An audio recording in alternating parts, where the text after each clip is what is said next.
Hi, everyone, and welcome to this week's edition of What's Driving Token Prices. I'm your host, Katie Talati, Director of Research at Arca. For those joining us for the first time, I'm responsible for identifying and analyzing digital asset and blockchain opportunities for Arca's funds.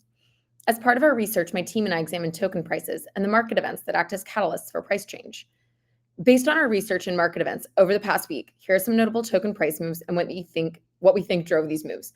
As a reminder, this commentary is not intended to be investment advice, investment research, or an investment recommendation. Please consult your investment professional for your own circumstances. Well, we are well into December, guys, and let me see. Some of the news on the block this week has been that big news from last night or today is that Circle and Binance have entered into a strategic partnership to support each other. In the past, both companies have been slightly at odds with each other, with Binance having its own stablecoin and Circle, kind of saying like we're the only compliant stablecoin out there, the most compliant business, et cetera.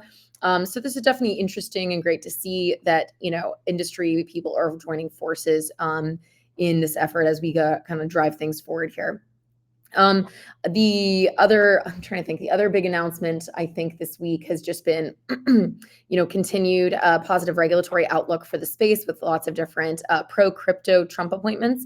So we're going to see how those play out. Still no actual regulation, but the promise on the horizon has everybody excited. But as always, we're here to talk about some tokens, so I will get right into it. So first up, we're going to talk about Magic Eden. So Magic Eden, if you're not familiar, they are the native, and they are the Magic Eden is the NFT marketplace for Solana. They originally launched on Solana. However, since then they've also they launched on Solana, but they've also launched on Base and Polygon, and even more recently on they've also supported Bitcoin trading. So the native token for their marketplace, ME, launched this week. It has garnered a fairly large valuation. It had of over 3 billion. Magic Eden is the leading, over 5 billion. Magic Eden is the leading NFT marketplace, as I mentioned. However, NFT volumes have been sliding from their peak in 2022. They're down 95% since that has happened. Despite this, we've seen Magic Eden do super well. Let's see. Sorry. As I mentioned, they definitely did really well. They even managed to launch with Ordinal and Runes, which are the NFTs trading on Bitcoin. They captured about 83% of volumes there. So the airdrop, of course, was not without drama. We always go over this, right? To claim users were required to go through the Magic Eden wallet, which some reported had security flaws and could open users up to attack. On top of that, it was a mobile-only wallet, which can be very frustrating when trying to work with crypto. So it was a pretty cumbersome process to go through. It was also right before the airdrop. So upon launch, the token did list at a $3.16 billion fully diluted valuation. It ran up briefly to $23 and has since retraced and is trading at about $5.17. Technically, with that, it is down 54% for the week. And we will see where it goes from here. Okay, next up, we're going to talk about the FTT token. So last week, and we're also going to talk about Pudgy Penguins, obviously. So last week, NFT collection Pudgy Penguins announced that they're launching their long-awaited Pengu token to the community. So Pudgy Penguins has been one of the few NFT collections to survive the NFT market winter. It's basically, if you're not familiar with them, they're really one of the top NFT collections. They've managed to proliferate mainstream culture in a big way. They have toys in Walmart. They're kind of like a key culture project in crypto. They have a very much a grassroots upbringing since they ended up splitting from the original founder way back when and porting the whole collection over. So the community could kind of really own and run it. And so this has been like a very and it's also just like a friendly looking NFT. I mean, look at that thing. It's so cute. And if you haven't, you should just check out their website. It's adorable. There's igloos, there's penguins dressed in shirts. I don't know how it can get better. But the cool thing here is that they finally announced their airdrop for the Pengu token. And since then, but with it, the one surprise was that while they had allocated some for the community, some for the team, some for, all different NFT projects, they also gave 0.35% of the supply to FTT holders. So FTT, if you're not familiar, it's the token of the now defunct FTX exchange, which has been out of business for over 2 years now. And therefore, it has basically no value. It has become a bit of a meme coin in the crypto culture. And so sometimes it trades up and down on random things like announcements around the court case or the bankruptcy filing. And in this case, it traded up on the fact that it was getting an airdrop from the Pengu community. So even though the Pengu token is not live yet, even with the having no value for FTT, the token shot up about 30% initially, but it's since retraced and it's now up about 17.8% for the week.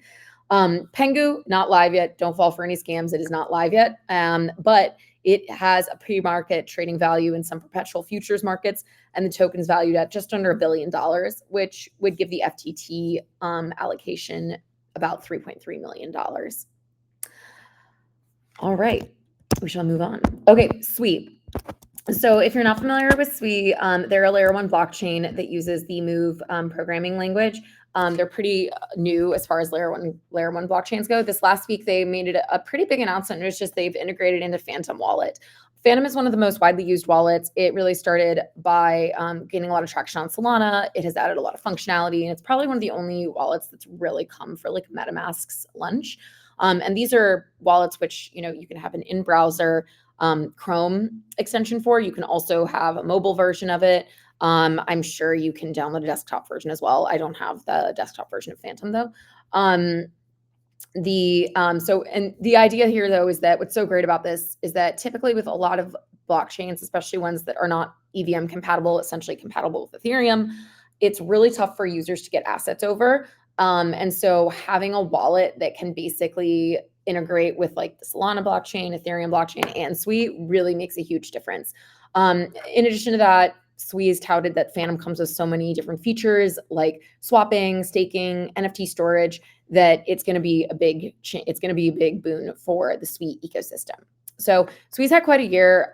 They have basically grown their ecosystem from almost zero, I think like $500 million in TVL at the beginning of this year, to currently 2.2 billion in TVL. And we can expect to see this grow even more as integrations like this continue. SUSHI is up 18% for the week. All right, last up, we're going to talk about Sushi Swap. This is like a very, very legacy token, but a vote is currently live on Sushi Swap. I think it is set to end on Friday to diversify the Sushi Swap treasury. So this is a decentralized exchange product that you can kind of guess from the name. They've been around for about 4 years. They became famous for vampire attacking Uniswap before it had launched its token.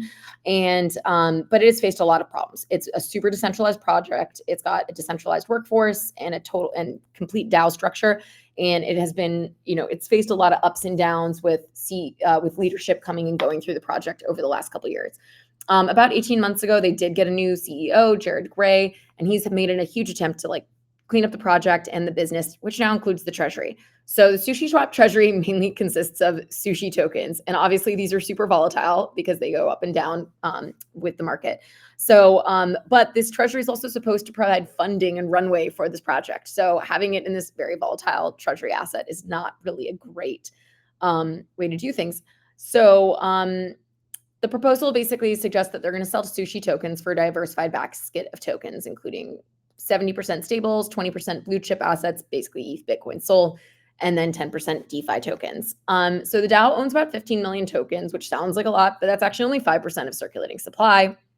And those tokens are worth like $30 million at today's prices. So, good for them. This is definitely going to help them run their operations more smoothly. Obviously, the initial gut reaction from the market, it is like, oh my gosh, they're going to dump a bunch of tokens on the market. But again, if you really look at the numbers, 5% of circulating supply is almost nothing. So with that, a lot of people are taking this as a positive for Sushi's future, and it has traded up 44% just this week. All right, that's all I have for you guys this week. I hope you enjoyed our insights. Tune in here again next Wednesday at 1 p.m. Pacific to hear what's driving token prices.